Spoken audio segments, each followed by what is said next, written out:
1984 के पूरे राजस्थान में अपनी आवाज बुलंद करने वाले वीर प्रदेश के शेर राजकुमार जी रोज साहब को विधायक 84 आप आए अपनी बात को रखें। विधायक 84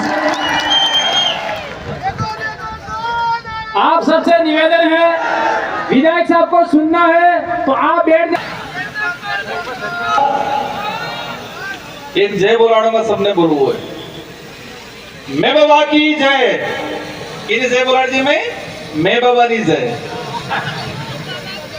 मैं बाबा की जय, मैं बाबा की और आप सब की जय। ये कुदरत आज हम जिस विचारधारा के आधार पे जिस पार्टी का गठन किया गया है, भारत आदिवासी पार्टी, और इस विचारधारा की जो मूल थीम है कि प्रकृति ने पूजगी, जल जंगल जमीन आसमान ने पूजगो, और आने मे बाबा ने की पूजा की थी और अरज की थी कि मे बाबा गर्मी पड़ी रही है कई और आ नवो नवो आ मैदान काट जुए तो तुड़ुड़े थोड़ो काढ़ो कर दीवान ते बे दाड़ा पहला असल पड़ गया पूरा काढ़ो थई और हमें हाजा था नावजा और पसे फेर अरज की थी कि हमें फेर परली जंगा क्योंकि पैसा वधार नहीं तो वाटर प्रूफ टेंट नहीं लगाड़ जुए तो मैं आज ने दाड़ा राहत आंदी जो और गांव खेड़ा ने जटली जी आदिवासी समाज ने जी गोत्र ही आणि गोत्र ने कुल देवी और हमारा खत्री थे की आराधना की थी और मैं बाबा थे की आराधना की थी कि आज नदारे पूर्ण कोड़ो करी थी तो तमें सब जानो आज कोड़ो थाजू नहीं थाजू। ये है आदिवासी समाज की पुरखाई जो पूजा पद्धति है, हमारी जो पुरखाई पूजा पद्धति है कि मांगजो में माहे और आज अनुरूप, और ये पूजा पद्धति से हमारी प्रकृति की जो देन है और आज हम सबको शांतिपूर्वक कार्यक्रम निपट गया। आज इस कार्यक्रम में हम जो पांडाल में बैठे हुए हैं, इस जमीन को तैयार कराने के लिए यहाँ के जो स्थानीय साथी हैं जिन्होंने दान की है, जिसका छोटा मोटा कब्जा था और इस जमीन के लिए कई साथी जेल गए हैं, उन सब के जो मतलब पसीना बहाया, उन सब ने संघर्ष किया और उन सब की बदौलत आप शांतिपूर्वक तरीके से बैठे हैं, उनको भी मैं यहाँ से जोहार करना चाहूंगा। राजस्थान का प्रशासन, डूंगरपुर का प्रशासन सोच रहा था कि भारत आदिवासी पार्टी आ रही है तो कार्यक्रम कहां कर रहे हैं, अभी तक जिला मुख्यालय पे कोई तैयारी नहीं की है और 3 दिन पहले प्रशासन को पता चलता है कि आदिवासी प्रेरणा स्थल बनाया गया है 84 विधानसभा क्षेत्र के अंदर और आदिवासी प्रेरणा स्थल पर पूरे देश के आदिवासियों को आमंत्रित किया गया है। ये 4 दिन पहले पता चला प्रशासन को और ये गांव के साथी, ये ब्लॉक के साथी, उनकी मेहरबानी। मैं अपनी बात शुरू करूं आज इस पांडाल के अंदर और ये आवाज जहां तक जा रही है, जो जितने भी साथी हैं, आप सभी लोग दिल से आए हो, यहां से आए हो, फ्री में लाई हुई, पैसों से बुलाई हुई ये भीड़ नहीं है, ये भीड़ दिल से आई हुई भीड़ है और आप सबका मैं तहे से स्वागत अभिनंदन करता हूं। आज आजादी के बाद हमारी जो विचारधारा है और इस विचारधारा पे आधार पे ये जो पार्टी बनी है और ये पार्टी पहली बार देश में और इस क्षेत्र के अंदर लोकतंत्र स्थापित करने का काम करेगी और संविधान की जो मूल भावना है और लोकतंत्र की जो वास्तविक परिभाषा है उसको धरातल पे लाने का काम ये भारत आदिवासी पार्टी करने वाली है। इस पार्टी को बनाने के लिए कई जनों ने योगदान दिया और इस पार्टी के आधार पे आने वाले समय में हमारे आने वाली पीढ़ी का भविष्य सुधारेंगे, जल जंगल की जमीन की लड़ाई लड़ेंगे, संवैधानिक हक अधिकार की लड़ाई लड़ेंगे और कमल कांग्रेस की खटिया खड़ी करेंगे। हम क्या थे क्या बना दिया। हमारे पूर्वज क्या थे? ताकतवर थे, स्वाभिमानी थे, दयालु थे और दानदाता थे। हमारे पूर्वज स्वाभिमानी थे, ताकतवर थे, दयालु थे और दानदाता थे। उस समाज को इन कांग्रेस बीजेपी ने फ्री की योजनाओं में मानसिक रूप से गुलाम बना के एक भिखमंगा बनाने का काम किया है कांग्रेस बीजेपी ने 75 सालों के अंदर। हमारे समाज को एक स्वाभिमानी समाज, एक दानदाता समाज, मेहनत से कमाने वाला समाज और इस देश का मूल मालिक होने का जो दावा हम करते हैं और हैं, उस समाज को कांग्रेस बीजेपी ने आज तक हमको कमजोर बनाने का काम किया है। आज ये जो पार्टी बनी है, इस पार्टी आने वाले समय में राजस्थान की सरकार कौन होगी, मध्य प्रदेश की सरकार कौन होगी, महाराष्ट्र की सरकार कौन होगी, ये तय करने का काम करेगी ये भारत आदिवासी पार्टी। कांग्रेस वाले कहते हैं, बड़े बड़े लॉलीपॉप देते हैं। एक नारा लगाया था उन्होंने, क्या लगाया था? नफरत के बाजार में मोहब्बत की दुकान खोलने आए हैं। क्या लगाया था? नफरत के बाजार में मोहब्बत की दुकान खोलने आए हैं। मैं कहता हूं, नफरत के बाजार में स्वाभिमान की दुकान खोलने आएगी भारत आदिवासी पार्टी, क्योंकि मोहब्बत वाले धोखा बहुत जल्दी देते हैं।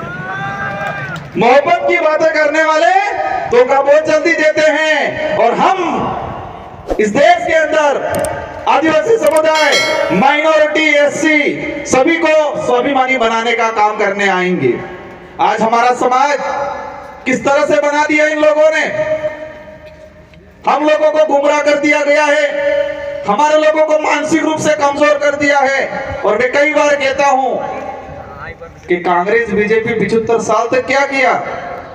हमारे बाजे ने घुसवाड़ी नाचा सपा हो कि घुसवाई किया, कंप्लीट मानसिक रूप से की घुसवाई किया। और ये घुसपानो काम करने की जे कांग्रेस बीजेपी में लसवायला ताणी की लसवायला ताणी घुसपान काम की और ये विचारधारा जे घुसवायला ही आनंद चेतन थावानो काम कराड़ेगा, आनंद सावधान रहवानो काम कराड़ेगा, आनंद जागवानो काम कराड़ेगा।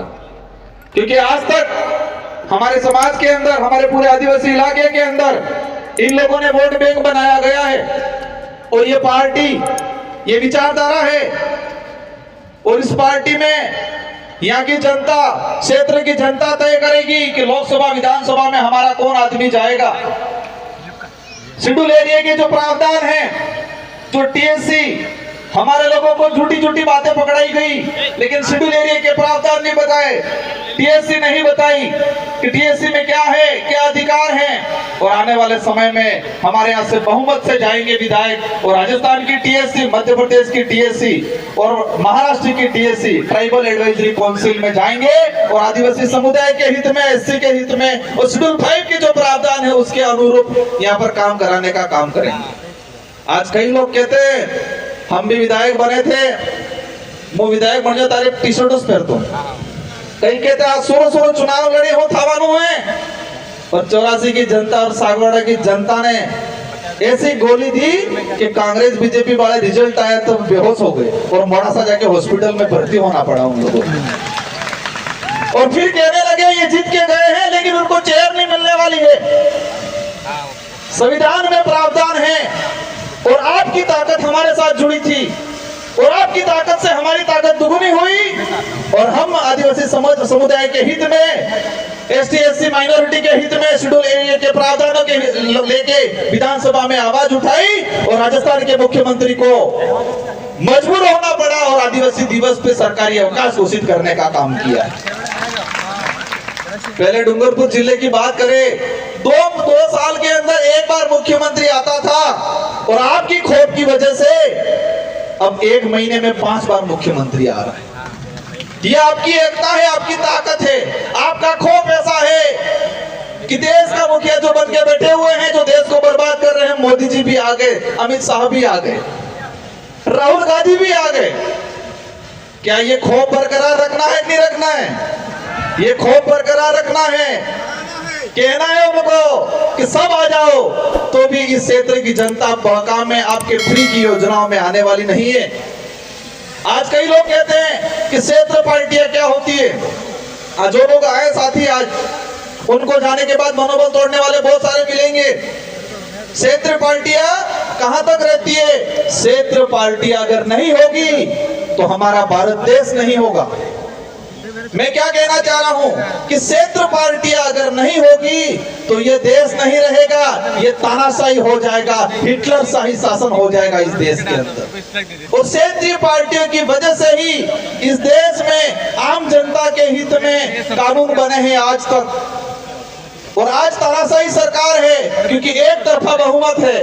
आप सबको अवगत करा देना चाह रहा हूं कि यूपीए की सरकार बनी 2004 के अंदर, सेकंड यूपीए की सरकार बनी 2008 में, और देश के अंदर जो आम जनता के हित में जो कानून बना है, जो कांग्रेस आज उसके आधार पे वोट मांगती है, कहती है कि रोजगार गारंटी हम लाएं, सूचना का अधिकार हम लाएं, खाद्य सुरक्षा अधिनियम हम लाएं, वो झूठा दावा करती है। उसके इतिहास बताऊंगा इस मंच के माध्यम से।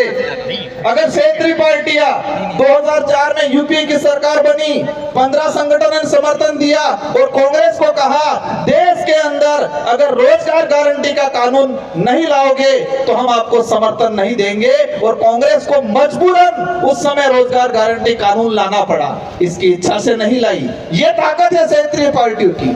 क्षेत्रीय पार्टियों की वजह से सूचना का अधिकार अधिनियम आया, क्षेत्रीय पार्टियों की वजह से शिक्षा का अधिकार अधिनियम 2009 बना।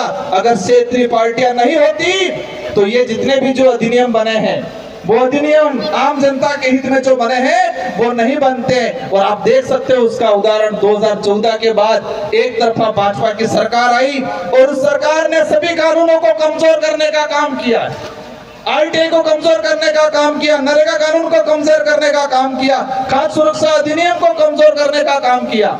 इसलिए क्षेत्रीय पार्टियां जब तक इस देश में जीवित रहेगी तब तक ये देश रहेगा, देश का संविधान रहेगा। और जो लोग देश का नाम बदलने की बात करते हैं, जो लोग देश का नाम बदलने की बात करते हैं, कौन कर रहा है देश का नाम बदलने की? आरएसएस, कौन बात कर रहा है? भाजपा के लोग कह रहे हैं कि हम देश का नाम बदलेंगे। उनको 2023-24 में एहसास कराना है कि जो देश का नाम बदलने की बात करते हैं, जो संविधान बदलने की बात करते हैं, जो आरक्षण खत्म करने की बात करते हैं, उन लोगों को वापस गुजरात भेज देना है।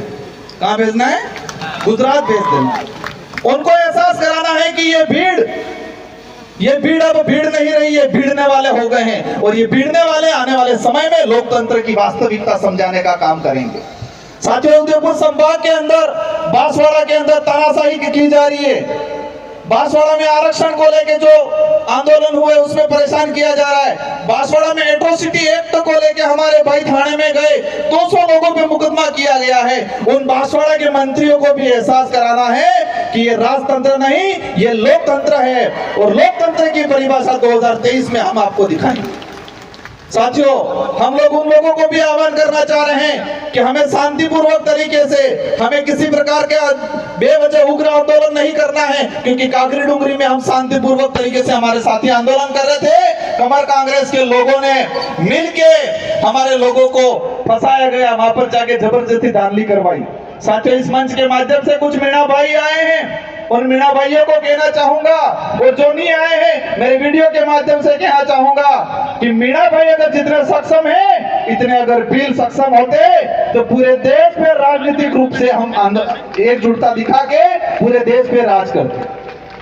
मीणा भाइयों के पास जितनी सुविधा है, मीणा भाई जितने सक्षम हैं, अगर इतने सक्षम हम होते तो राजनीतिक रूप से पूरे देश पे हम लोग कब्जा करते और पूरे आदिवासी समुदाय का नेतृत्व करते, पूरे देश के आदिवासियों का नेतृत्व करते। तो मीणा भाइयों को विशेषकर कहना चाहूंगा कि आप लोग नेतृत्व करो, और कांग्रेस बीजेपी का जो पजामा पकड़ रखा है उस पजामे को छोड़ो। आदिवासी समाज के लेके काम करना है तो कांग्रेस बीजेपी का पजामा छोड़ो। काफी वक्त है मेरे सब, आज भी हमारा राष्ट्रीय अध्यक्ष बोलना बाकी है, इन सबको आपको सुनना है और हम सबको मिलजुल के आने वाले समय में इस क्षेत्र से कमल कांग्रेस को उखाड़ फेंकना है। हमारे यहाँ हमारी माताएं बहनें भी आई हुई हैं, इन माताओं बहनों को कहना चाहूंगा मैं, हम लोगों को किस तरह बनाया गया है, किस तरह किस कंडीशन में ले आए हैं ये लोग, हम लोग कौन थे। मैं एक उदाहरण के माध्यम से कहना चाहूंगा। आज कोरोना आया, पर्ची मेरे पास आने ही वाली है, भाई ने पकड़ ली ऐसा लग रहा है, लेकिन मैं एक बात बोल के अपना वक्तव्य खत्म करूंगा। माउंट आबू और सिरोही, जहां पर सड़क पे बंदर रहते हैं, बांद्रा, और जो मादाएं थी उसी कोरोना के काल के कुछ समय पहले बच्चों का जन्म दिया, और उनको जो फ्री में जितने यात्री जा रहे थे वो सारे यात्री नारियल देते। कोरोना काल आया, कोरोना काल आने के बाद वहां पर यात्री जाना बंद हो गए, और यात्री जाना बंद हो गए तो फ्री का खाना पहुंचना बंद हो गया। जंगल में बहुत कुछ खाने का था, फल फ्रूट थे, लेकिन उनकी ताकत भूल गए थे वो। और उस दौरान बांद्रा अड़ा रोड माथे दाढ़ी करता रोए था, छोटे छोटे बच्चे रोते बंदरों के, और कई बंदर मर गए उस दौरान। और यही काम इसी तरह कांग्रेस बीजेपी के लोगों ने हमारे समाज को बना दिया। हमको जमीन का हक चाहिए, हमको आरक्षण चाहिए, हमको संवैधानिक जो प्रावधान है वो चाहिए। आपके फ्री की 5 रुपए 10 रुपए की थैली नहीं चाहिए, ये बोलना है कमल कांग्रेस को लोगों को। हमें आत्मनिर्भर बनाना है। कांग्रेस बीजेपी ने हमको परजीवी बनाया है, दूसरों पे निर्भर बनाया है, और ये विचारधारा भारत आदिवासी पार्टी की विचारधारा इस समाज को आत्मनिर्भर बनाएगी, खुद के पैरों पे खड़ा होने के लिए तैयार करने का काम करेगी। और आप सब एकजुट रहे, एकता दिखाए, और आने वाले समय में पूरे देश के अंदर इस भारत आदिवासी पार्टी का बहुमत बनेगा और हमारे लोग चुन के जाएंगे। और अभी तो विधानसभा में आवाज उठी है, आने वाले समय में इस विचारधारा का आदमी लोकसभा में भी जाएगा, और लोकसभा में भी आदिवासी परिवार, इस समाज की जो विचारधारा है वो विचारधारा की आवाज गूंजेगी। इन्हीं शब्दों के साथ विशेषकर हमारे जो ये साथी है, जितने जो वक्ता हैं, सारे वक्ताओं की जो बातें हैं वो बातें सुन के जानी है, और जितने भी साथी आए हैं सबको शांतिपूर्वक तरीके से जाना है। और जो जो बातें आपने सुनी है, इन बातों को यहाँ गांठ बांध लेना है, यहाँ गांठ बांध लेना है। ये गांठ कार्य सुड़ भी है बोटन दाड़े कई आंदोलन में जो एकता राखवी है, एकता राखवी है, पर एकता राखवी क्या रही है इसने खबर है। एकता रखनी है, और एकता विशेषकर चुनाव के वक्त रखनी है। और इस देश के संविधान के अनुरूप हमारे देश को चलाने के लिए प्रत्येक 18 साल के ऊपर वाले व्यक्ति को एक चाबी दी गई है। 18 साल से ऊपर वाले प्रत्येक व्यक्ति को एक चाबी दी गई है, और वो है मतदान। मतदान नहीं करवो, इन्हें उपयोग करवो है, मत का अधिकार है हमारा। और ये वोट वाली जी चाबी है, ये लोकतंत्र की कुंजी है।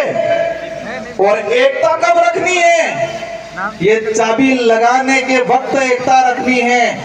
और कांग्रेस बीजेपी का ताले पे ऐसी चाबी लगानी है कि इनका ताला जंग खा जाए और कभी नहीं खुले, और भारत आदिवासी पार्टी का दरवाजा खुल जाए, और इस दरवाजे से संवैधानिक प्रावधानों के तहत हमको अधिकार मिले।